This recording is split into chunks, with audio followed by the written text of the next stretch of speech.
Bom dia, boa tarde, boa noite, turma. Estamos voltando aqui com o nosso programa, né, a nossa análise macro semanal, tentar entender um pouco do mercado, o que acontece, o que aconteceu na semana, o que se passou na semana que irá se iniciar, para a gente ter uma boa base para as nossas operações. Bom, como de prática, como de costume, vamos aqui fazendo aquele nosso disclaimer, né? O conteúdo aqui ele é simplesmente uma análise, não se trata de nenhum tipo de recomendação ou indicação, tá? Cada um é exclusivamente responsável, mesmo que utilize as bases desses conhecimentos aqui adquiridos, tá?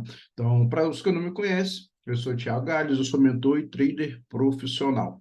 Bom, como de costume, tá? Então a gente sempre começa aqui a nossa análise começando pela semana passada, principalmente os tópicos, os principais tópicos da semana passada. Bom, de um resumo, e podemos ver o que se passou na semana, para quem acompanhou, era uma semana muito voltada para o mercado de trabalho nos Estados Unidos, né? Então, para a gente entender o contexto do que vem acontecendo, justamente para a gente fazer esse apanhado geral, percebemos que o mercado ele vem precificando justamente ali o que a gente costuma brincar, né? Que o mercado ele venceu a inflação.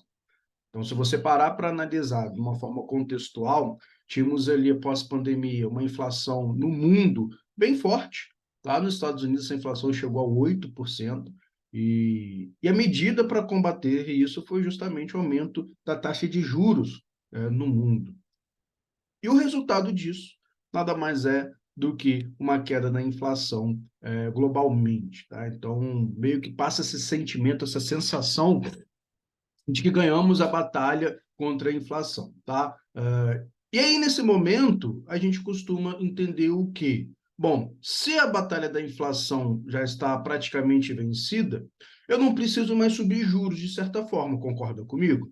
Então, o mercado ele começa a precificar justamente ali a queda de juros nos Estados Unidos. A narrativa do Fed era justamente, olha, a gente, se precisar, vai continuar aumentando os juros, mas de uma reunião para outra, né? Na última reunião, ele manteve estável a taxa de juros, que a gente costuma falar que ela vai entrar em velocidade de cruzeiro, ou seja, vai ficar numa constante até o mercado precificar, tá? Mas a gente vai falar um pouco mais disso um pouco para frente, só para a gente contextualizar aqui, né, como a gente já tinha bastante tempo que eu não fazia a nossa análise macro semanal aberta, então, para a gente entender esses pontos. Querendo ou não, então, segunda-feira nós tivemos ali leilão de títulos americanos a 1h30, tá? Acabou vindo ali um pouco pior do que o esperado, e a gente precisa ficar bastante atento a leilão de renda fixa nos Estados Unidos, porque há 2 semanas, né, já vem 2, 3 semanas fazendo preço, onde o mercado ele pegou um rally bem forte, no título de 10 anos, depois no título de 30, porque frustrou a expectativa, o outro excedeu a expectativa positivamente, tá? Então, até uma dica que eu dou para vocês, né, que acabam operando no mercado e querem estudar um pouco mais dessa análise macro, a renda fixa, né, esses títulos públicos, os leilões de títulos públicos, eles são extremamente importantes, porque eles dão ali o sentimento do realmente do mercado, que o mercado está precificando. De uma certa forma, eu posso explicar o seguinte, eu gosto de explicar, né? Não é algo tão simplório que eu vou fazer, né? Vou dar uma explicação um pouco mais chula, lógico que tem mais coisas envolvidas, mas pelo menos você entender ali, o leigo, ele entender um pouco do que acontece, tá? Todo mundo sabe que o leilão de títulos públicos, ele nada mais é do que o governo ofertando esses títulos, né? Que é uma dívida, de certa forma, qual que é o objetivo da renda fixa, né? O objetivo da renda fixa é o mercado ele controlar a quantidade de dinheiro justamente para poder controlar a inflação, tá? Então, de certa forma, ele vai ofertar ou ele vai comprar esses títulos dentro do mercado. Então, de uma forma geral, quando a gente está ali vendo o leilão do título sendo disponível no mercado, a gente tem um sentimento do que se o mercado está comprando mais título ou vendendo mais título, né? Então, ele deixando de comprar no caso. Isso daí, de uma forma geral, a gente precisa entender o quê? Bom, dentro do títulos, né, de renda fixa, a gente precisa entender da marcação ao mercado, que é o quê? Eu gosto de trazer esse exemplo que fica bem claro, tá? Imagina que você tem uma casa, né? E essa casa ela tem um valor, tá? Só que ela, se você aluga essa casa, ela tem um rendimento. Tá? Então, quando o preço da casa ela sobe, o rendimento automaticamente ele diminui, e vice-versa, né? Quando o preço da casa diminui, o rendimento aumenta, porque é a comparação nominal do que quanto que você está recebendo. Mas, Thiago, mas por que que você está falando isso? Justamente para a gente compreender esse fato do leilão de título público. De uma forma bem simples, todo mundo ali ele acaba colocando o seu dinheiro no rendimento, né, numa renda fixa, esperando ter uma taxa ali de retorno mensal. Normalmente você vai investir na renda fixa justamente quando o mercado ele vai te pagar um prêmio maior. Né? Então, assim, se você tem um prêmio menor, por exemplo, como aconteceu aqui no Brasil, de 2% a taxa de juros, Selic, os rendimentos, né, de renda fixa, eles têm ali o benchmark, a taxa Selic, a taxa de juros do país. Então, poxa, para que que eu vou correr, vou ali, né, pegar 2% numa renda fixa, sendo que eu posso arriscar meu dinheiro em qualquer outro mercado, em qualquer outro tipo de investimento, e eu vou ganhar muito mais de 2% ao ano? Agora, essa conta ela não bate quando você, por exemplo, tem ali uma renda fixa de 10, 12% ao ano. Poxa, eu vou arriscar no mercado extremamente variável, né? O meu capital, sendo que eu tenho um seguro de 10 a 12%. Tá? Então, é mais ou menos isso daí. E, de uma forma geral, né, o institucional, as grandes instituições, elas querem rentabilizar acima da inflação, porque a inflação é a perda do poder de compra, é a desvalorização do seu dinheiro. Tá? Então, quando a gente tem esses leilões acontecendo, a gente consegue perceber ali a expectativa e a frustração do mercado. Tá? De certa forma, vamos imaginar o seguinte, dar um exemplo aqui. A gente vai colocar um carro, né, um lote de carro para ser leiloado, e ao valor de 100 mil. Então, se a gente está vendo a necessidade do mercado de comprar aquele carro, porque seja ele é muito bonito ou por qualquer outro motivo, né, porque ele é um carro mais seguro, a gente vai ver no leilão, a gente vai colocar lá, olha, esse carro a 100 mil reais. Né? Então, a gente vai tentar ali vender o máximo do lote. Vamos dizer que o lote tem 1.000. A gente tem 1.000 carros para vender a 100 mil. E aí a gente consegue vender todos os carros a 100 mil. Opa, então teve uma grande adesão, né, do mercado por aquele carro naquele preço. Aí no próximo leilão você já pensa o seguinte: bom, se tem muita gente querendo comprar esse carro nesse valor, e se eu aumentar o preço dele no próximo leilão? Aí de 100 mil vai para 130 mil. Aí você vai lá no próximo leilão, você vai ver se o mercado ele vai aceitar esse preço, tá? O mercado vai, ele consome todos aqueles carros novamente a 130 mil. Aí no outro leilão, você parte do pressuposto, bom, vou aumentar mais ainda o preço, vou colocar 150 mil se o mercado ele aceita. E quando chega no 150 mil, o mercado ele não aceita consumir todos os 1.000 carros que você tinha por lote, né?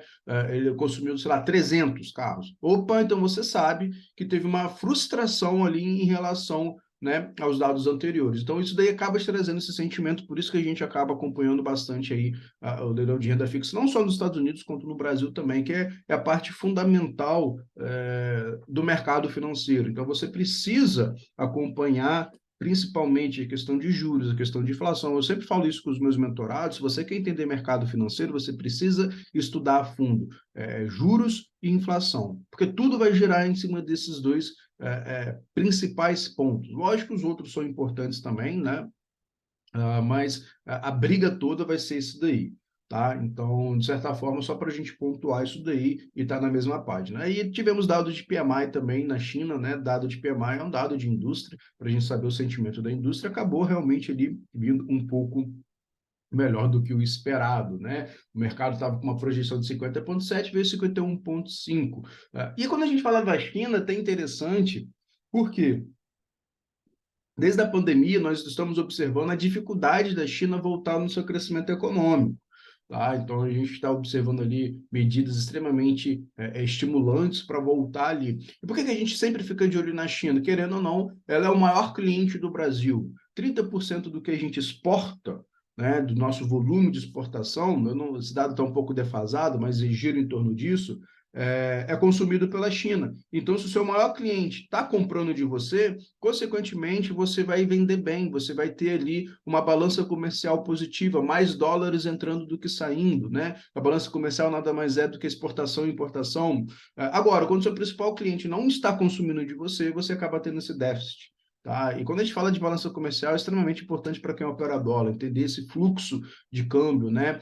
O dólar, né? Quando o dólar contra o real, ele nada mais é que é a representação do fluxo do dinheiro no país, se está entrando ou saindo a moeda estrangeira, tá? Então, entender esses pormenores, esses indicadores macroeconômicos é extremamente importante para quem opera, para ter uma noção, panorama macro do que está acontecendo. Né? Não é simplesmente você chegar ali e operar um padrãozinho de candle e está tudo bem. Você precisa ter todo esse contexto, até para você saber para onde vai estar as melhores oportunidades. E uma das funções que a gente tem aqui na nossa análise macro semanal é a gente monitorar essas oportunidades que podem estar surgindo no mercado, tá?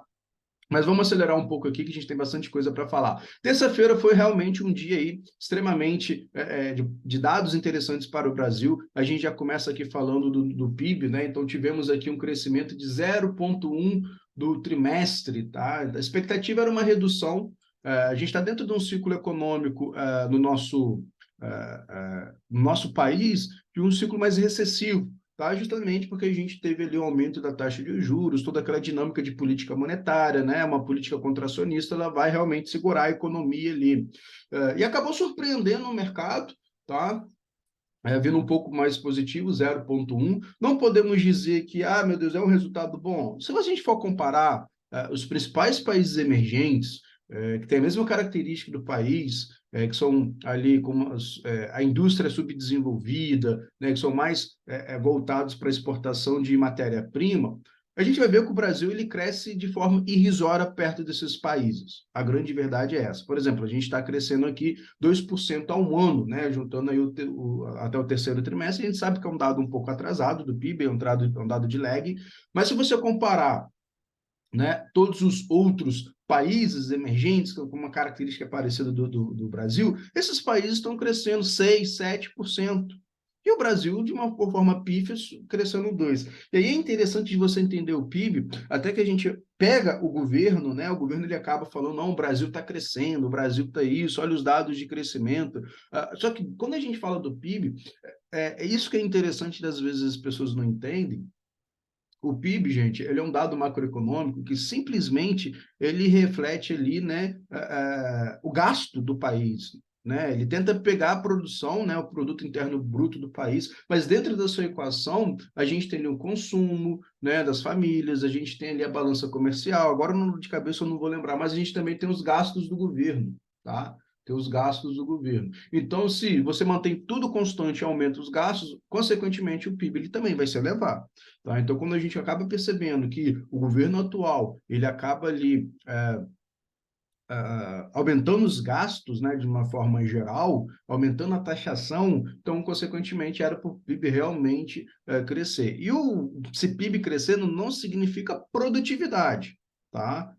A gente acaba vendo aí realmente o nosso hiato do produto que a gente costuma falar se defasando. Tá? Então, é um dos principais tópicos que a gente tem, né? Então, quando a gente fala do PIB.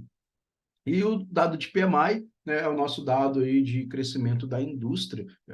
E aí a gente acabou observando que o PMI composto, né, que ele acaba pegando em manufatura e indústria, né, e serviços de uma forma geral, ele, dado anterior veio 50,3, ele veio melhor um pouco ali do 50,7, mostrando, né, um pouco ali da atividade econômica. O setor de serviços, ele também veio ali praticamente em linha. Quando a gente vai para os Estados Unidos, né, no PMI dos Estados Unidos, a gente acabou observando uma melhora significativa, tá? Agora, o que me chama bastante atenção é o PMI de não manufatura, tá? Ele, ali, ele veio quase perto de 58. Isso acaba dando um sentimento para a gente um pouco mais de atenção. Tá? Um PMI ele muito elevado é como se a economia estivesse ali sobreaquecida, né? Principalmente, então, o PMI de não manufatura está vindo muito aquecido. Querendo ou não, meio-dia foi o principal dado ali da semana, né? A gente iniciou a semana com os dados de trabalho, que foi a oferta de emprego JOLTS, tá? Como a gente comentou, foi uma semana onde, que, querendo ou não, tivemos ali a expectativa do mercado de trabalho e passamos segunda, terça, quarta e quinta tendo esses dados, né? O mercado de trabalho piorando, o que realmente o mercado estava esperando isso, já que você tem toda essa questão e endossa, né, ali a política do Fed. Para os mentorados, eu acabei comentando o seguinte, gente, presta atenção que o nosso mercado, essa semana, nosso drive vai ser o mercado de trabalho, mas tomem cuidado, porque os dados, da forma como forem sair, eles não vão mudar a decisão do Fed para essa semana, né? Essa semana a gente tem decisão do Fed e do Federal Reserve. Então, eles vão trazer um pouco de volatilidade, sim, né? Mas não vai ser aquela coisa de precificação que a gente costuma ver, né? De mudança de sentimento, mesmo eles vindo um pouco pior. E aí acabamos tivendo ali a oferta de outros, deu uma oportunidade de compra curta ali no índice, deu uma oportunidade de compra no S&P um pouco mais direcional. A gente vai até, quando a gente for olhar ali os gráficos, eu vou comentar um pouco. E aí tivemos estoque de petróleo bruto na terça-feira. E aqui fica interessante, o estoque de petróleo bruto estava se esperando uma redução, né? Gasto, né? Ou seja, o estoque ele negativo, ele mostra que você está consumindo mais, se você está consumindo mais, você está tendo atividade industrial, então, para o ciclo que a gente está dentro dos Estados Unidos, não seria tão interessante você ver isso, né? O mercado não está querendo ver uma atividade econômica, o mercado está querendo ver a recessão mesmo, justamente para poder começar ali precificar os estímulos econômicos, né? Então, você está sempre à frente. Uma coisa que eu sempre gosto de comentar, que as pessoas não conseguem entender, principalmente quem é leigo do mercado, que o mercado financeiro, ele precifica o futuro da economia, tá? Então, você tem a economia real e o ciclo do mercado financeiro. Então, ele está sempre à frente precificando isso. Porque por isso que muitas vezes, né, o pessoal entende a nossa economia está indo mal, então eu vou vender as minhas ações porque está tudo ruim, só que na verdade é o contrário, o mercado está precificando isso daí. Se a economia está indo ruim, ele entende que o próximo passo vir estímulos para melhorar a economia. Então, deixa eu precificar isso agora, porque o ciclo que vai vir vai ser esse. Então, ele está sempre um passo à frente da economia real. Tá? E aí, na quarta-feira, tá, a gente teve ali alguns dados da nossa dívida bruta, né, superávit orçamentário. Agora, tivemos ali a variação de empregos ADP, tá? Ele realmente veio ali um pouco abaixo do esperado, e frustrou bastante a expectativa do mercado. O mercado estava esperando um ADP crescendo, né, um ADP ali de 106 para 130 mil novos empregos, esse era o consenso do mercado e frustrou bastante o consenso do mercado. Tivemos nova volatilidade ali às 10h15 na quarta-feira, dando oportunidades também, mais no mercado lá fora do que aqui. A gente acabou tendo uma dinâmica um pouco ali, digamos assim, direcional diferente do S&P. A gente buscou muita liquidez essa semana no nosso índice, tá? Porém, não, o dólar ele acabou dando ali, se você entende como o mercado está esperando, o dólar deu várias oportunidades dentro desses dados de trabalho, a gente surfou bastante, pegamos ali direcional de dólar, o índice realmente foi só a movimentação, não pegou o direcional, só foi busca de liquidez, e o S&P, né, ele acabou dando oportunidades direcionais também. E aí, meio-dia e meia, tá? Aqui foi o grande ponto, do estoque de petróleo bruto e estoque de gasolina. Para a gente entender o que estava acontecendo, né, a gente tem ali o petróleo, só para a gente conseguir entender o que estava acontecendo, nós vimos ali com a OPEP trazendo possíveis cortes na produção de petróleo, justamente para elevar o preço. A gente estava com um barril bem próximo dos $80, de certa forma. E aí, ela traz ali na sua reunião, olha, vamos cortar X barris de petróleo de produção e tudo mais. E aí começou, né, isso foi semana passada, começou um burburinho de que alguns países da OPEP, os principais, não, a gente não concorda com esse corte. Eu não vou cortar isso que você está pedindo, né? Teve esse atrito, não é um atrito, né? Mas esse desacordo em relação ao corte da OPEP, tá? E, consequentemente, o mercado ele precificou isso. Opa, então vocês estão querendo falar que vai cortar, mas não vai cortar?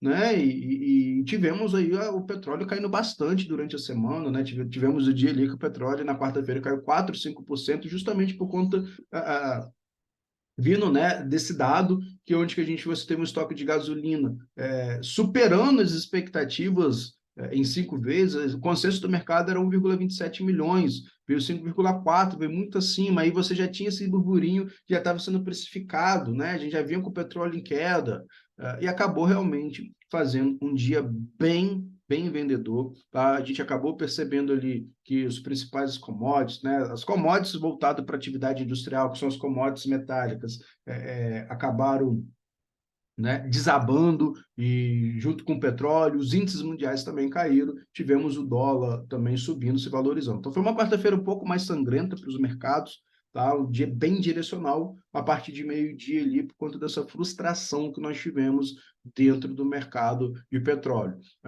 E o petróleo ele é um pouco mais complicado a gente falar, porque eu acompanho bastante analista ali de petróleo de fora, né? Eles mesmos eles falam a gente está um pouco perdido no que vai acontecer, porque o mercado está precificando, o problema não é ser na oferta, mas na demanda, tá? Obviamente, a gente não teve ali um consenso na oferta, mas o mercado acabou precificando um pouco dessa questão da demanda, tá? Então, foi o principal tópico da quarta-feira que nós tivemos. Quinta-feira tivemos ali na madrugada dados da China, tá? E dados da zona do euro, principalmente ali dados de trabalho, dados do PIB na zona do euro, na parte da manhã. E na parte da tarde tivemos ali o pedido iniciais para o seguro-desemprego, que acabou vindo ali novamente, né? Um dado de mercado, de trabalho de mercado, um pouco mais fraco, ou seja, o mercado estava esperando 222 mil, acima dos 219. Realmente veio ali um pouco em linha, tá? Os pedidos iniciais por seguro-desemprego, acabou não gerando tanto sentimento, mas o que chamou a atenção foi pedidos contínuos por seguro-desemprego, né? Que ele acabou diminuindo. E sexta-feira, tá? Foi ali realmente o principal drive da semana, onde a gente tinha dado de payroll e taxa de desemprego nos Estados Unidos. E aí que veio a surpresa do mercado, né? A gente passou a semana toda vendo o mercado de trabalho com dados ruins, e quando sai o dado de payroll, a gente mostrou ali um relatório um pouco mais positivo, né? Um aumento ali de vagas de trabalho em relação ao consenso do mercado. O mercado estava esperando 180 mil, tá? E querendo ou não, o mercado estava esperando 180 mil, dado anterior a 150, e veio quase próximo de 200 mil. Não só o perro também, né? Tivemos ali aumento de ganho de média por hora trabalhada e a taxa de desemprego caiu, ou seja, mostrando um mercado de trabalho. Esses são os principais dados do mercado de trabalho, tanto o perro quanto a taxa de desemprego, tá? Os outros dados ali são uma prévia, né? Ele acaba tendo ali dados mais antecedentes, então mostrou ali uma melhora no mercado de trabalho. E aí foi o que acabou acontecendo. Na hora do dado, nós tivemos ali o S&P caindo para baixo é complicado, né? Mas tivemos o S&P caindo e o DX subindo, precificando esse dado. Só que, como eu comentei com os mentorados durante a semana, principalmente, tá? Essa questão de a gente ter a decisão do Fed não seria um dado que mudaria ali o plano de voo do Federal Reserve.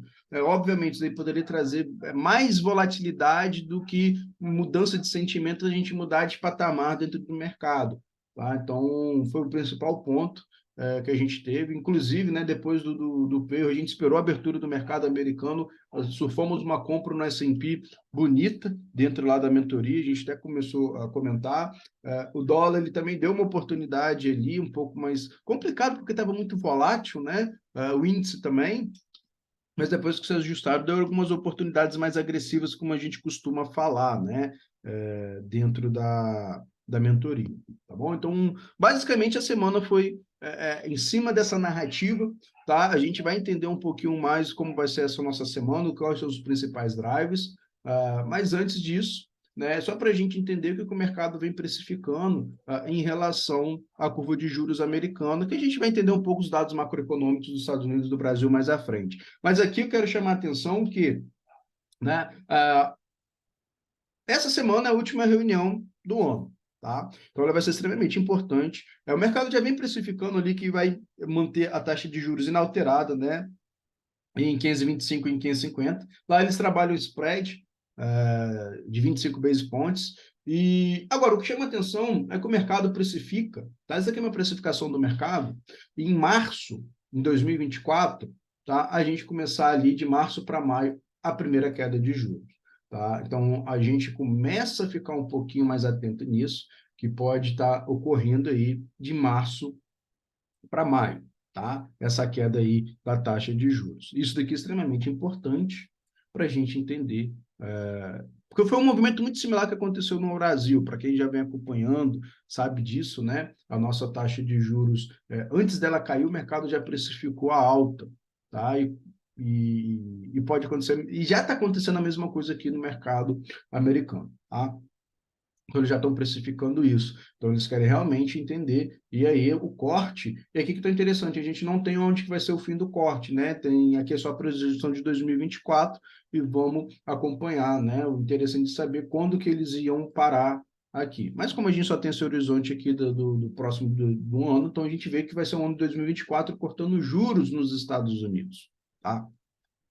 E aí, se você entende de ciclo econômico, aí que entram as grandes oportunidades, né? Que normalmente, com juros caindo nos Estados Unidos, você tem ali, principalmente, commodities podem estar se valorizando, o dólar vai se desvalorizar, pode se desvalorizar frente aos principais pares de moedas, né? Isso traz ali uma perspectiva para os emergentes crescerem. Você cortando os juros americanos, você tem um carinho que vai aparecer que é inflação, aí você comprar ativos de proteção contra a inflação, né? Então, tanto é que o ouro, né? Se a gente parar para analisar daqui a pouco, o ouro ele bateu máximas históricas, tá? Então a gente tem aí esse tipo de precificação. Para entender a curva de juros, a precificação, é o que a gente costuma falar da política monetária. Você precisa entender da política monetária para saber o que o mercado vai precificar, né? O mercado, quem fala que o mercado é aleatório, né, não entende nada de mercado financeiro. O mercado ele não é aleatório, né? Tem uma frase que eu gosto muito da Prim Turner, fala que o mercado, né, o mercado financeiro ele segue a economia real, né, de forma lógica, há mais de 150 anos. Isso vem funcionando dessa forma, tá? Então o mercado ele não é aleatório. Ele precifica isso daí. Tá? Ele pode ser aleatório lá no tempo gráfico que você opera, de 1 minuto. Ele vai ser aleatório ali realmente porque é busca de liquidez. Por isso que você precisa entender essa questão ali do mercado, a lógica do mercado. Eu precifico ali, né, os eventos macros, a mudança da economia. Agora, lá no intraday, na alta frequência, no 1 minuto, para quem opera tape reading, ou seja, que você opera gráfico, ali vai ser aleatório porque ali está a busca de liquidez. Ali eu estou querendo negociar grandes quantidades de contrato sem deslocar preço. Então, eu vou buscar liquidez ali. Então, você precisa entender essa lógica. Mas se você tira ali, sai do gráfico micro e vem para o gráfico mais macro, você vai ver que os movimentos eles são limpos, suaves.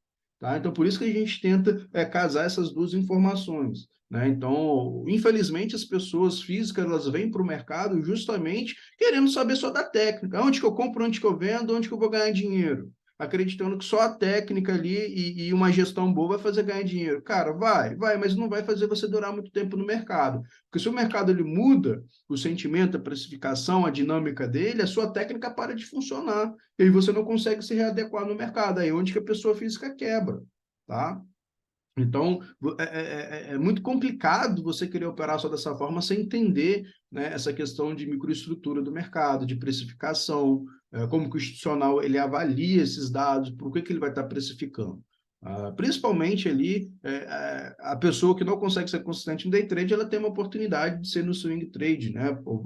Aproveitar essas movimentações macroeconômicas que a gente costuma falar, essas mudanças de patamares, tá?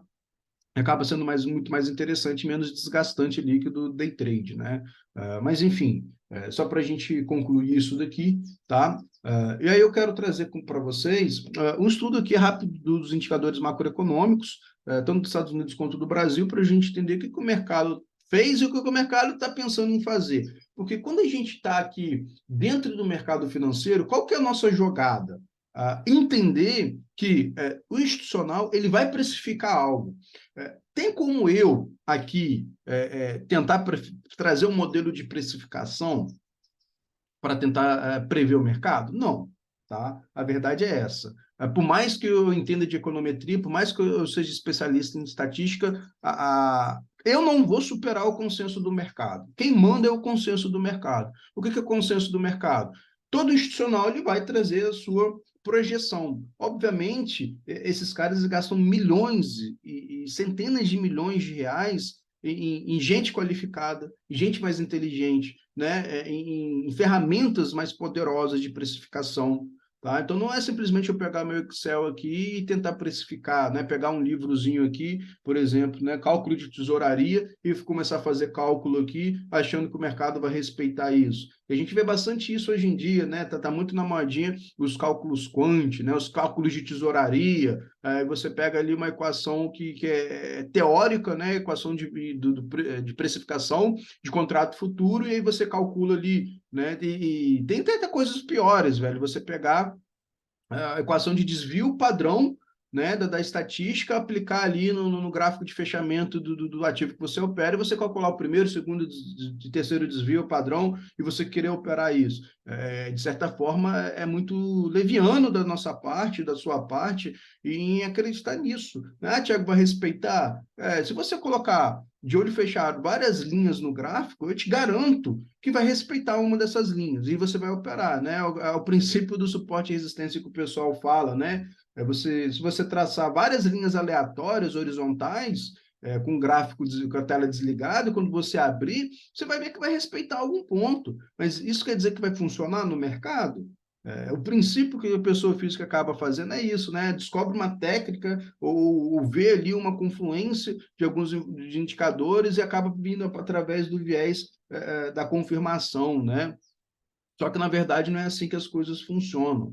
Principalmente para quem trabalha com quant, sabe disso, cara. Você tem um esforço muito grande de aplicar as equações, né? Não é algo tão assim simplório. É isso que eu quero trazer para vocês, tá? Então, tome cuidado ao querer utilizar isso daí no método de precificação, de vocês tentarem prever o mercado. Nada vai superar o consenso do mercado, tá? Se esses caras gastam centenas, milhões, milhares, bilhões de dólares para ter essas informações, para ter essas projeções, é muito mais firme, né? É muito mais cômodo você entender o que o mercado está precificando, porque são eles que têm dinheiro. Tá? Ah, não, mas aí eu vou pegar uma simetria de risco-retorno, porque eu estou precificando Vou dar um exemplo muito claro, né? Vamos dizer que você tem a ação X, aí o consenso do mercado ele faz uma avaliação fundamentalista toda, essa ação está 20 e o mercado fala que vale 50. Ué, mas se vale 50, por que o mercado não está comprando? Né? Aí você faz isso daí, não, pô, era para estar valendo 60, né? A ação está 20, pô, vou comprar. E o mercado não vai a 60, né? E o mercado lá depois, de repente, vem, sei lá, um grande fundo de investimento, um grande banco, e muda no relatório, a gente dá ação X, a gente não recomenda mais compra até 60, a gente recomenda agora posição neutra ou posição vendida. Aí você tenta comparar ali a sua projeção com a projeção dos bancos, tu, cara, não vai bater, né? A análise fundamentalista faz isso. Só que aí os caras estão comprando para longo prazo. Se você falar, né, você tem essa visão, você tem isso daí, e de certa forma, o que eles estão fazendo? Eles estão especulando mais você que está no curto prazo. Quanto maior o horizonte de tempo, mais especulativo é, tá? Porque os dados, né, os indicadores macroeconômicos no longo prazo, eles são totalmente não são assertivos, né? Eles acabam não sendo totalmente assertivos. E você vai ter muito mais risco embutido, tá? Então, mas pelo menos é uma forma, um modelo da gente estar precificando. Eu só queria passar esse overview para a gente entender que quando a gente vem para os indicadores macroeconômicos dos Estados Unidos, é justamente a gente entender que o importante para a gente é o consenso e o que o mercado está precificando para o futuro. Porque onde que está a grande vantagem competitiva nossa? Quando o mercado ele erra a projeção dele. Por quê? Se você lembrar do que a gente falou ali, que o mercado ele acaba precificando o futuro da economia, ele já está precificado. Tanto é que a gente olha aqui os dados, né? Eu tenho dado aqui de inflação, cadê? Eu tenho dado aqui de inflação, eu tenho dado aqui de juros, eu tenho dado de tudo aqui, né? Das principais variáveis macroeconômicas. Então, o mercado, ó, ele já está precificando isso daqui. É porque a linha está um pouco mais cinza, não sei se vocês conseguem enxergar aí, mas ó, eu estou tentando passar por cima, então eu estou mostrando para vocês o que o mercado está precificando, né? Ele tem essa banda aqui de precificação que vai estar dentro ali do que o mercado está esperando, né? A gente costuma falar que é o erro, embutido, em todo cálculo tem um erro embutido, né?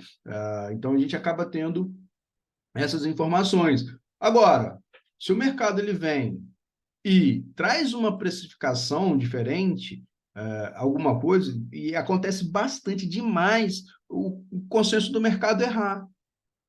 E aí que está a grande oportunidade, porque o mercado ele vem precificando uma coisa, saiu fora, eles são obrigados a reajustar as posições, né? Por exemplo, essa dinâmica é muito interessante vocês entenderem, tá? Vamos dizer que a gente precificou o índice assim, vou pegar aqui na nossa realidade, tá? Vou trazer números aleatórios, né?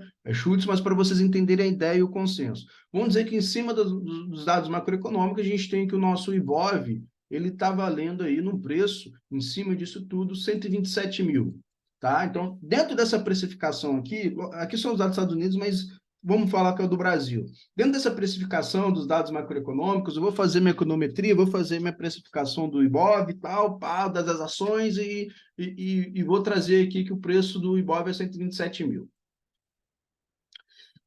E aí, no meio do percurso, muda-se, né, a trajetória, a expectativa do mercado. Eu estava precificando a 127. Cara, mudou. Vamos dizer que agora o mercado, né, com essa mudança, vale 120 mil. O preço é 127. Então, uma alteração na expectativa do consenso do mercado, que mostrou uma piora, né, nos dados macroeconômicos, o institucional ele tem que precificar do 127 para o 120 mil. E o que ele faz? Eu tenho que reajustar minha posição. Então, ele vai vender índice e vai comprar ali, né, outros ativos. Então, ele vai fazer esse reajuste. Esse reajuste traz o fluxo direcional. Esse fluxo direcional é muito que aconteceu agora, nessas duas janelas que nós tivemos do IBOV. Deixa eu pegar isso daqui para mostrar, né, a gente olharia os gráficos um pouco mais à frente, mas deixa eu já trazer aqui para vocês. Opa, aqui, né? O IBOV, né? Então, deixa eu só limpar aqui os desenhos. Então, essa janela de precificação, a gente está com o IBOV aqui no diário, né? Poxa, você tem os dados aqui, o mercado vem precificando, né? Foi exatamente, cadê? Esse movimento aqui, ó. Quando a bolsa chegou nos 98 mil pontos, o mercado já estava precificando o corte para julho aqui, né? Julho, setembro, e aí o mercado ele vai direcional, porque a precificação mudou. E aí, quando veio o corte de juros, o mercado ele começou o quê? A corrigir. E aí, quando veio novamente ali, só para vocês entenderem o contexto, quando o Federal Reserve falou, cara, a gente não vai mais aumentar juros, quando o mercado precificou isso, o consenso do mercado precificou isso, a gente viu o nosso IBOV também subindo, porque foi a mesma movimentação do S&P. Né? Se vocês colocarem o gráfico do S&P, o gráfico de qualquer índice mundial, vocês vão ver que eles são idênticos. Tá? Depois eu faço isso daqui para vocês, para a gente não demandar muito tempo. Então, essa mudança de patamar aqui de forma rápida é a entrada de fluxo de capital dentro da nossa bolsa. Isso daqui gera uma grande oportunidade.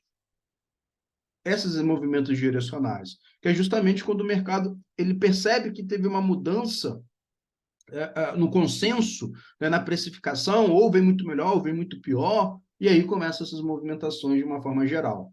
Tá? Então, por isso que é interessante a gente entender que o mercado vem precificando, que o mercado vem fazendo. Eu não vou fazer uma precificação, né, melhor do que o mercado, mas eu consigo reagir o mercado financeiro. Eu consigo reagir quando o consenso, o mercado erra, né? O consenso ele erra o dado, tanto para cima quanto para baixo, porque é isso que vai gerar as grandes oportunidades. Então, de uma forma geral, a gente tem aqui a inflação dos Estados Unidos mostrando que é uma batalha praticamente vencida, que a gente saiu de uma inflação de 8% e já está aqui chegando aos patamares de 2%, que é, né, o target do Federal Reserve, né, uma inflação controlada a 2%.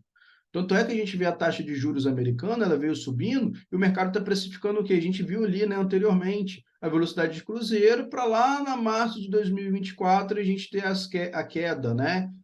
Então o mercado está precificando isso, ó, o próximo movimento, é isso que o mercado está precificando. A gente tem aqui o PIB, né, americano, que o mercado está precificando uma queda para os próximos meses, né? A taxa de desemprego aumentando. A gente teve aqui, é isso que foi interessante, né? Por isso que eu falei com o pessoal da mentoria, gente, o Fed ele não vai mudar a taxa, a decisão dele de manter a taxa de juros ali, que o mercado está precificando, por conta de um dado, porque a gente está observando que a taxa de desemprego aqui caiu, mas de uma forma geral o mercado está precificando uma alta. Então, um dado só, ele não vai mudar a expectativa. Agora, se isso daqui estivesse começando a precificar a queda, aí sim, aí você ficaria um pouco mais preocupado, né? Porque isso daqui, o desemprego caindo, isso impactaria diretamente na inflação, fazendo a inflação subir. Se a inflação subisse, né, essa expectativa futura da inflação subisse, você não teria precificando a queda de juros, mas sim mais uma elevação de juros para controlar exatamente esses fatores. Então, vocês percebem que isso tudo é interligado, tá? Isso é tudo interligado. E aí a gente tem o PMI, né, também crescendo, a atividade industrial, e a curva de juros americana nos mostrando exatamente, né, isso daí. A gente tem a curva de juros atual aqui, mostrando, a gente está com a curva invertida, que a gente chama, né, que precede as recessões econômicas, tá? Então, a recessão econômica ali é quando a gente tem o título de curto prazo maior do que de longo, isso dentro da análise da curva de juros, do formato da curva de juros, mostra uma recessão. Então, a curva de juros é a melhor forma da gente entender a expectativa do mercado, a precificação do mercado, né? E aí, daqui a pouco, a gente vai ter uma curva de juros que está invertida, ficando flat, para depois vir uma curva de juros normal, onde você tem uma taxa de juros de curto prazo menor e uma maior de longo prazo, justamente precificando aqui o crescimento, né? Um drive mais inflacionário que a gente costuma falar. Dependendo ali da inclinação da curva, você vai ter esse drive muito mais forte ou uma curva mais controlada, mas é um assunto muito mais complexo para a gente entender, só para a gente conseguir realmente entender essa precificação. Porque eu gosto muito de trazer esse exemplo, tá? Para você entender a curva de juros, de curto prazo, longo prazo, você faz esse exemplo da caneta, né? Você pega uma caneta aqui, ó, tem essa caneta aqui. Então, aqui, né, a ponta dela, onde que a gente aperta aqui, ela acaba sendo de curto prazo, os juros de curto prazo e os juros de longo prazo. Então, se você sobe os juros deixa eu afastar aqui, os juros de curto prazo, eu estou subindo os juros de curto prazo, automaticamente a ponta da caneta aqui que escreve é meus juros longos. O que acontece? Ele diminui. A partir do momento que eu corto os juros, a minha ponta longa sobe. Tá? Então, eu gosto de trazer essa dinâmica, porque você cortar juros, automaticamente você traz expectativa de inflação positiva. Então, a sua ponta longa tem que subir, porque no futuro você tem um prêmio de risco.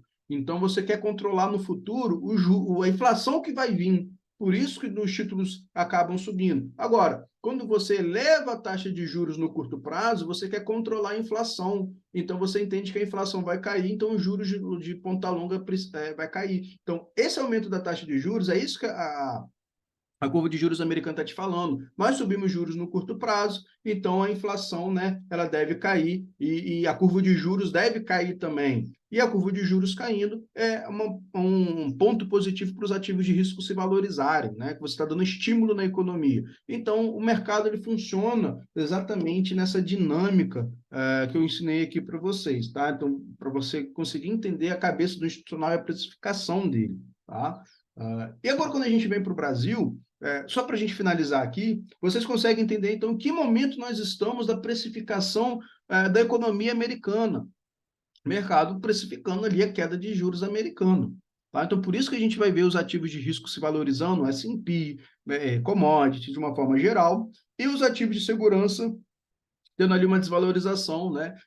O próprio dólar contra o mundo, próprios treasuries. O dólar contra o mundo, né? É aí que tem um ponto interessante que a gente chama de a curva do dólar, né? O smiley do dólar. É um pouco mais complexo de falar isso, mas quando é que a gente vai ter valorização do dólar?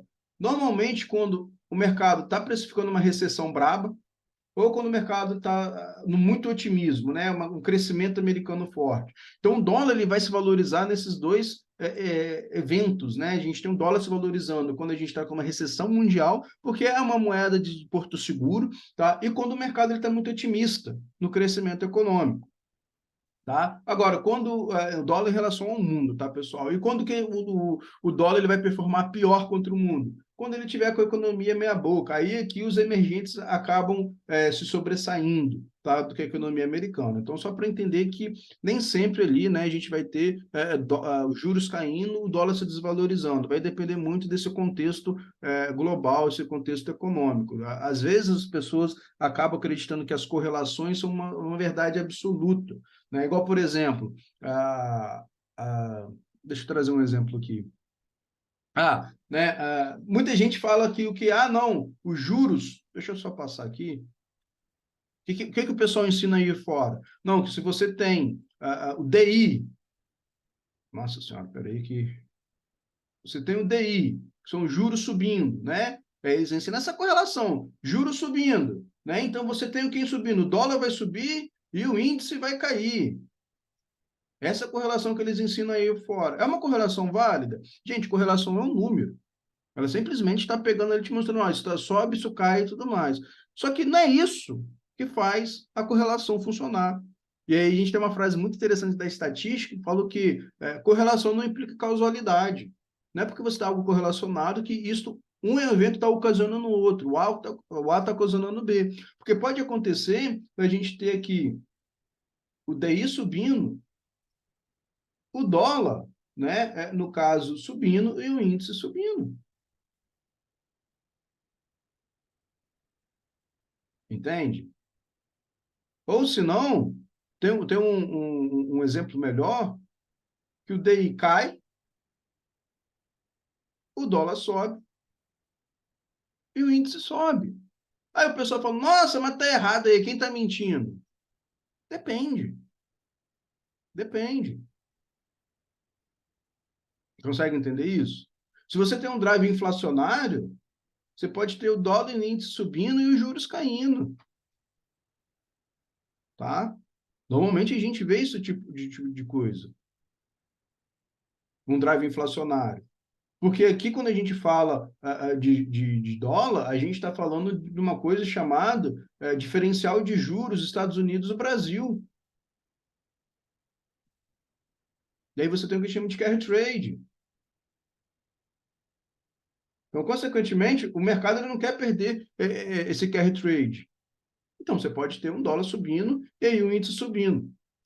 Tá? Então, são os fundamentos que acabam trazendo aí para a gente esse tipo de característica, né? Então, você pode, por exemplo, ver um dado de inflação no Brasil, que inclusive a gente vai ter esse dado, aí a inflação veio caindo. Pô, Tiago, mas a inflação não... A inflação caindo, ela automaticamente, né, ela valoriza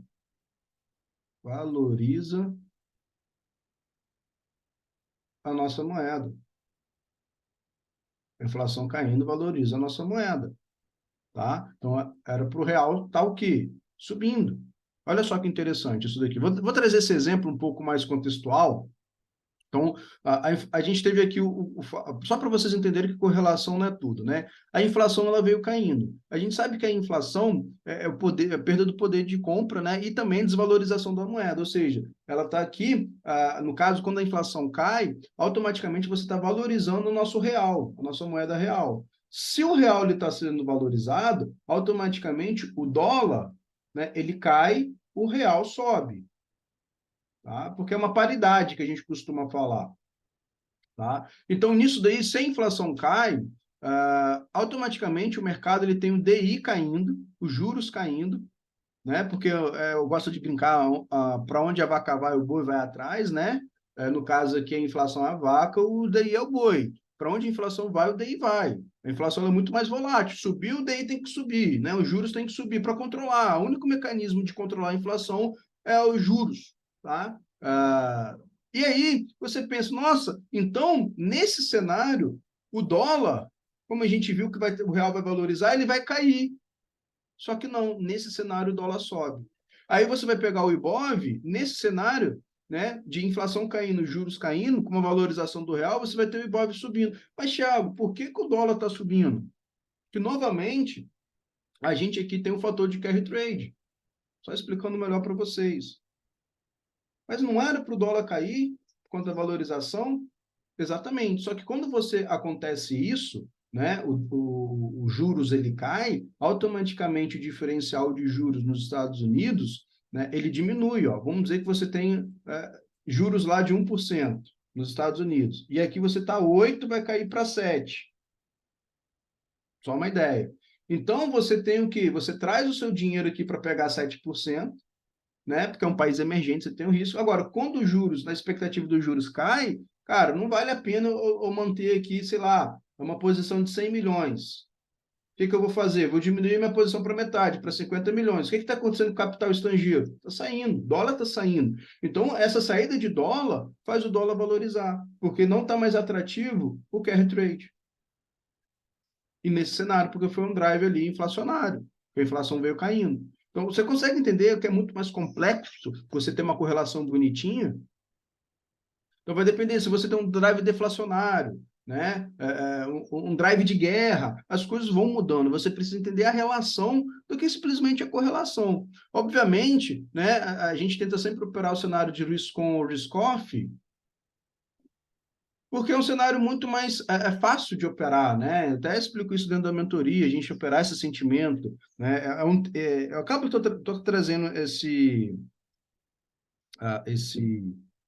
esse tema para vocês, justamente porque é muito mais complexo. Dentro da mentoria eu abordo um pouco melhor esses pontos, né? Os mentorados sabem disso, mas para vocês ficarem atentos com as coisas que vocês ouvem por aí por fora, tá? Então vamos vindo aqui para o Brasil, né? O que acontece aqui no nosso Brasil? A gente tem o PIB caindo, né? De uma forma geral, a gente viu que ele veio um pouco positivo, 0,3%, a gente está ali no anual 2%, né? O mercado está esperando uma queda aqui bem próximo do zero. A nossa taxa de juros ela já está cortando. Aqui que está interessante, a expectativa do mercado em relação à nossa taxa de juros, a gente acelerar, a gente está vindo 0,25, né, 0,50 para vir para 0,75. A expectativa do mercado é a gente trazer uma taxa de juros para o próximo de 10, 9 no final de 2024. Uma aceleração na queda de juros. Por que isso? Porque quando a gente olha a nossa dado de inflação, né, cadê? E acabei fazendo coisa errada aqui, não coloquei o dado de inflação aqui, né? Deixa eu aproveitar e ver se eu consigo rapidamente aqui, pessoal, mudar. Teve um erro, que é esse dado extremamente importante, não dá para ficar sem ele, né? Deixa eu pegar aqui rapidinho. Porque a gente vai ver a mesma dinâmica, né, do nosso dado de inflação, igual dos Estados Unidos caindo.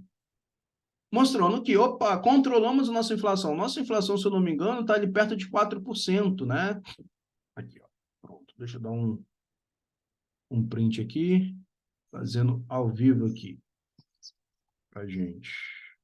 Então, aqui, o dado de inflação. Vou pegar rapidamente aqui. Tá aqui, ó. Pronto. Então, o nosso dado de inflação, a gente teve ali, né? A gente está com uma inflação a 4, mas se a gente parar para analisar, a nossa inflação saiu de onde, né? Deixa eu até pegar o outro print que vai estar muito melhor do que esse. Tá? Deixa eu apagar.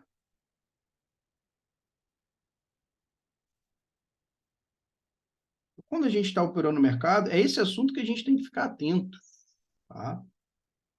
Então, assim, a gente saiu de uma inflação de 12% e está a 4% num curto período de tempo, né? E ali de 2020, final de 2022 para 2023 todinho. Então, foi uma queda muito acentuada, um ótimo trabalho do Banco Central, né, em controlar a inflação.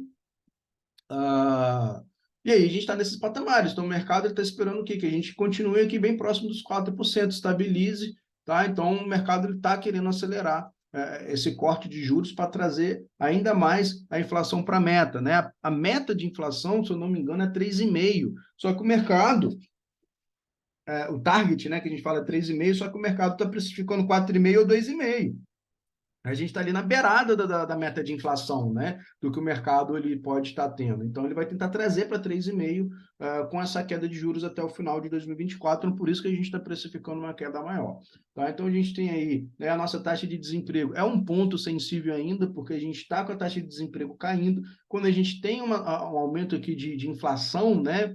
Normalmente a gente tem ali a curva de Phillips, né?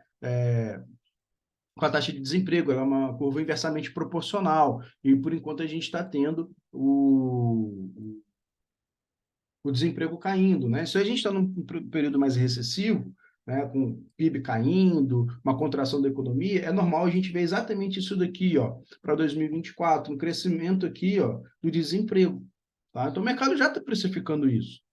Tá? E aí, o crescimento da indústria aqui também, a gente está bem próximo dos 50, né? O mercado vai estar precificando para 2024 uma queda, onde que é a recessão, né, da econômica. Então, o mercado já está precificando para 2024 a recessão econômica, porém, o mercado financeiro está precificando o quê?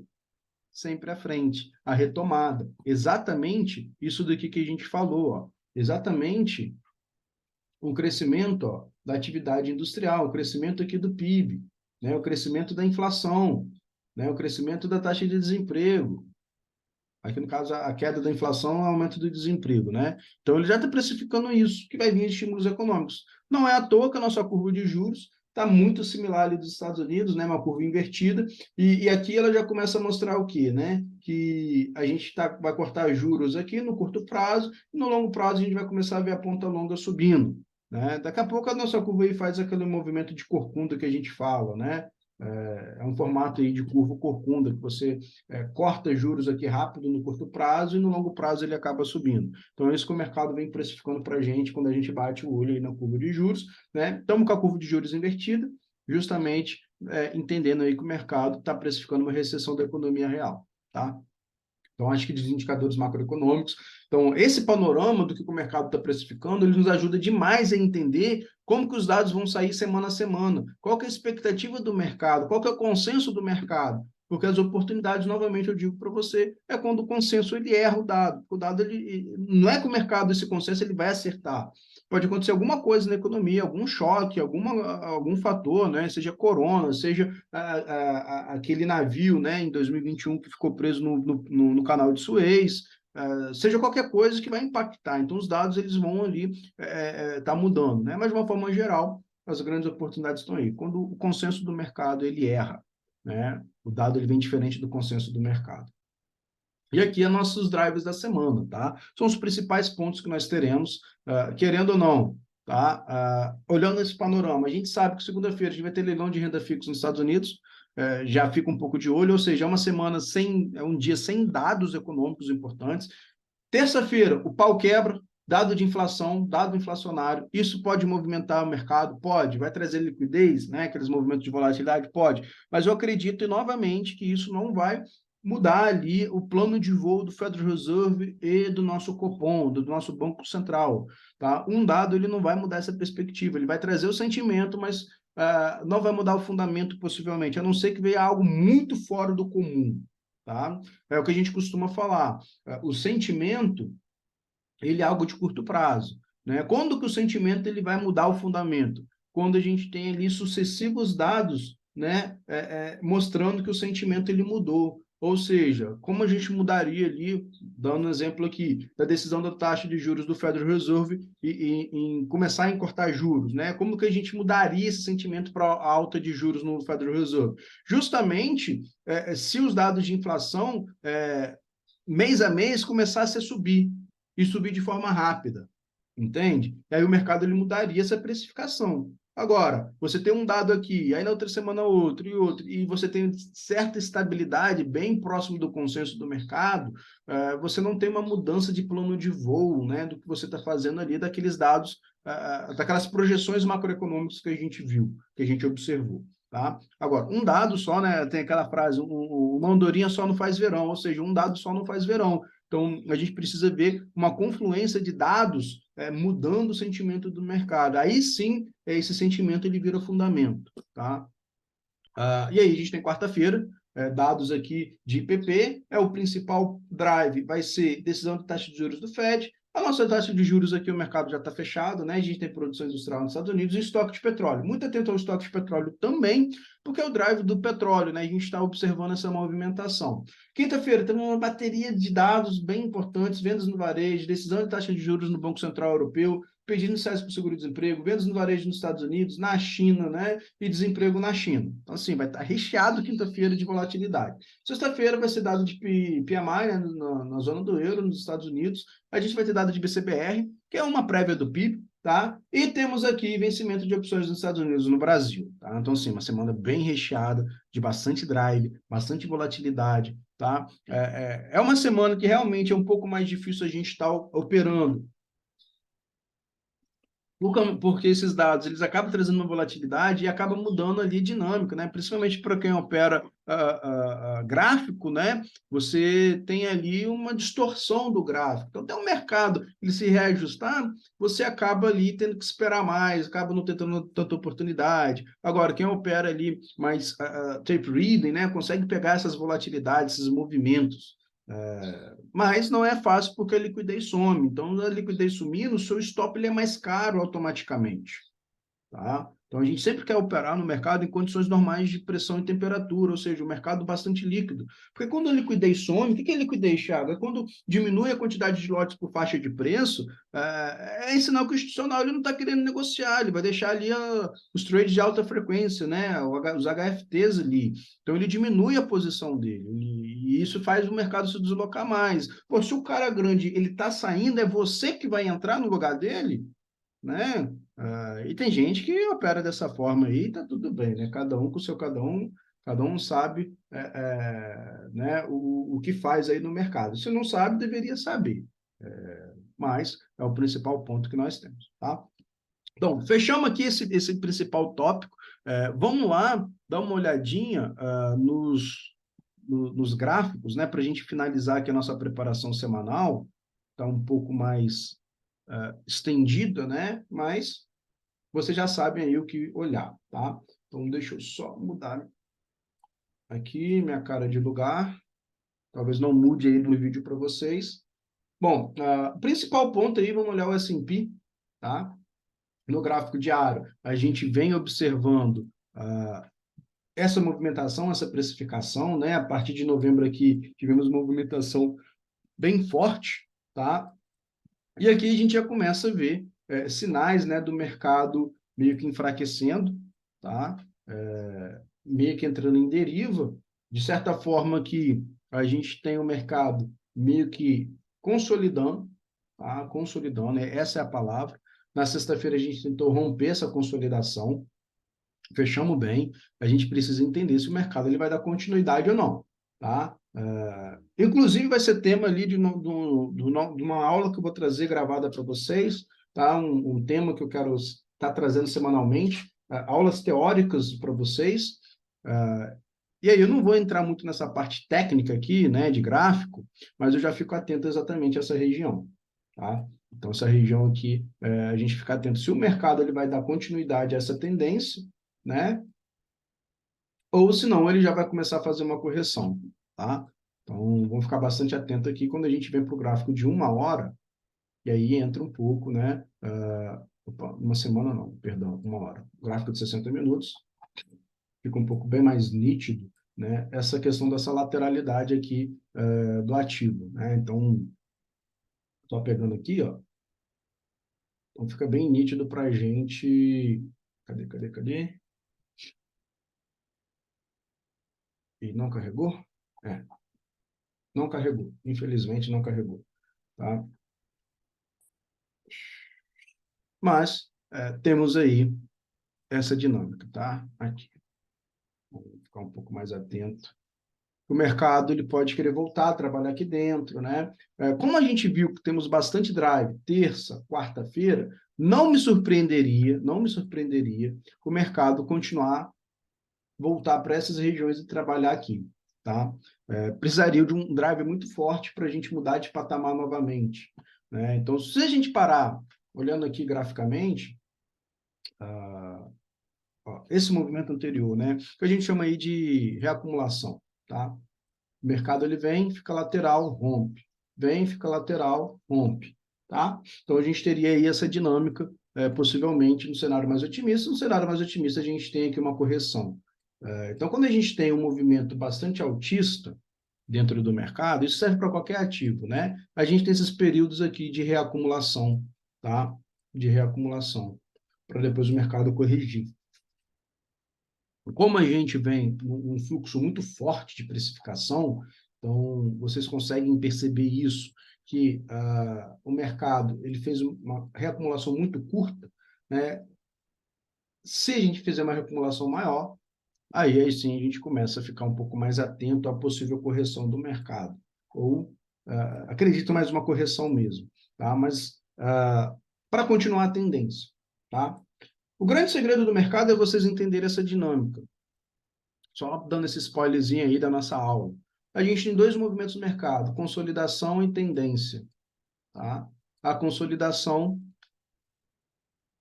ela sempre antecede uma tendência. Então, quando você entende a dinâmica, essa dinâmica, fica muito mais fácil da gente operar, tá? Fica muito mais fácil aí da gente observar. Tem como saber se vai ser um rompimento verdadeiro, um rompimento falso? Tem. né? E aí a gente deixa lá para a nossa aula, que vai sair ainda essa semana, tá? Então, assim, a gente tem o S&P subindo, o DX, dando uma olhada rapidamente aqui nele, tá? A gente vê que o mercado, vou olhar um gráfico um pouco mais diário, tá? Né? O mercado, ele corrigindo, aqui me chama a atenção novamente, ó. Cadê? Tá aqui, ferramenta. Né? Ó, o mercado acumulou tendência, e aqui ele está fazendo uma possível lateralização novamente, e aí a gente vai ficar atento se vai continuar a tendência, ou se ele volta aqui em cima nessas regiões, né, no gráfico diário. Obviamente a gente está no gráfico diário, né, pessoal? Então agora o que me chama a atenção aqui, analisando o gráfico de 1 hora, é o mercado, ele montando aqui uma estrutura, né, de consolidação. Então, a gente precisa ficar atento exatamente aqui nesses patamares, o dólar na semana. Vamos ver se ele rompe aqui, né, ele tem esses patamares para estar buscando, como a gente falou, ou ele volta a trabalhar nos patamares inferiores e continua a tendência dele, tá? Então, aqui é algo bem nítido. Deixa eu ver se a ferramenta voltou a funcionar. Não, infelizmente tá bom? E aí a gente olhou o S&P, o DX, Treasury de 10 anos, né? Treasury de 10 anos, ele vem no seu movimento de queda, tá? Foi até interessante falar disso, que quando nós tivemos ali a precificação do petróleo, né? Thiago, mas era um cenário de risk-off e tudo mais, a gente não viu os juros, né, fazendo um movimento comprador, né? E aí a gente tem aqui a continuação da precificação do mercado no título de 10 anos, né? Saiu de quase 5 aqui para 4. Então, uma queda bem brusca e no mês de novembro. Tá? Isso daqui é uma queda bem acentuada para o título americano em um mês, beleza? Olhando aqui o nosso mercado, né? Olhando aqui pelo índice futuro, nós estamos aqui no período de lateralização. Tá? No período de lateralização. Ficou bem nítido a semana, nessas últimas 2 semanas a gente trabalhando isso daqui, a gente já está monitorando isso já há bastante tempo. O game do índice futuro, tanto do dólar também, tá? A gente operar as extremidades, né? A gente entender esses pontos de liquidez que o mercado mostra aí para a gente. Por isso que a gente está nessa dinâmica um pouco mais agarrada, a gente não está seguindo ali o sentimento, o fundamento da S&P, tá? Mas você entendendo o ciclo de lateralidade, você sabe como operar. O próprio dólar também ele está nesse ciclo de lateralidade, então, para quem gosta de operar, né, dá a oportunidade de a gente estar operando aí esses patamares laterais, né? Então, dá ótimas operações para a gente, tá? E, então, você já consegue entender o quê? O mercado ele veio montando essa lateralidade para a decisão da taxa de juros. Tá? O mercado de trabalho, como a gente falou, realmente não traria ali uma mudança de patamar, mas o mercado, essa semana, ele pode mudar de patamar, justamente porque a gente tem inflação e a decisão da taxa de juros. Tá? Então, a gente vai ter aí, pelo menos o mercado, segunda, terça-feira, trabalhando na lateralidade, essa semana aí. Agora, a gente precisa ficar atento se o mercado ele rompe essas regiões forte, tá? Se ele rompe essas regiões forte, aí sim a gente vai ter a continuidade dos movimentos. Não sabemos. Opa, peraí. Opa, um minuto. Pronto, voltei. Então, não sabemos se isso vai continuar para cima ou para baixo, dependendo do ativo. Tá? O mercado está esperando esses dados. E aí a gente vai reagir à reação do mercado em cima desses dados, que a gente vai conseguir ter uma leitura um pouco melhor. Beleza? Então, para essa semana, vamos ficar muito atento. Continua a mesma preparação que eu venho feito com os mentorados lá na sala ao vivo, tá? De regiões, graficamente. A gente continua no ciclo lateral, vamos trabalhar, né, no gráfico maior no ciclo lateral. Obviamente, no micro ali, a gente tem a oportunidade de tendência, tem a oportunidade de pegar reversões nesses patamares aí que a gente acaba tendo, tá? Então, de uma forma geral, atenção muito à terça, quarta-feira dessa semana, tá? Quinta-feira também bastante dado e sexta-feira mais volátil. Agora é esperar o mercado nos mostrar isso e durante a semana, né, nos nossos morning calls que vão se retornar a partir de segunda-feira, nós nos prepararmos ali para os cenários do dia, né, do que pode estar acontecendo caso venha um dado, que o mercado pode estar reagindo. Beleza, galera? Eu espero que vocês tenham gostado aí, né? Eu sei que essa preparação foi um pouco mais completa, complexa e longa, tá?